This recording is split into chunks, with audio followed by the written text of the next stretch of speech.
तालीम खपे, ताला न खपनि। ही काफ़िलो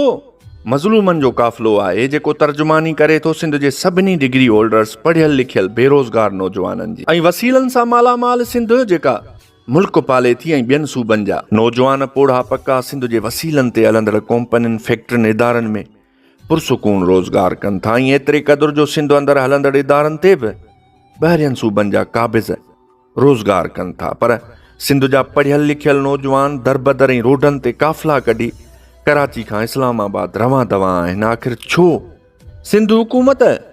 हिकु ई सूबे में ॿिटा निज़ाम आणे सिंध जे नौजवाननि खे वॾी चालाकी सां छिड़ विछिड़ कयो ऐं मेरिट जे नाले ते नौजवाननि खे विरहायो वियो।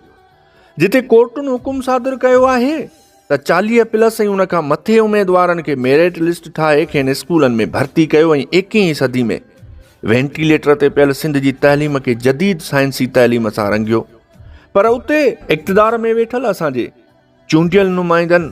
मौक़े परस्ती कंदे मनपसंद इलाइक़ा हार्ड एरिया ॼाणाईंदे 33 ऐं 32 मार्कुनि ते पास करे भर्ती कया ऐं सॉफ्ट एरिया जे नाले ते 50 ऐं 55 मार्कूं हुजण बावजूद बि इलाही नौजवान छोकिरा ऐं छोकिरियूं 4 सालनि ताईं बिना कंहिं शुनवाई ऐं बिना कंहिं साई जे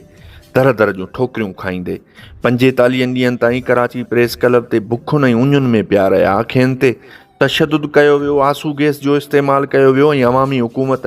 अंधी ऐं गूंगी हुजण जो मुज़ाहिरो कंदे खेनि मायूस कयो ऐं हू हाणे इस्लामाबाद वॾे गूंगे शहर तरफ़ उहा उमेद खणी निकितल आहिनि त शायदि संदुनि खां दादरसी थींदी।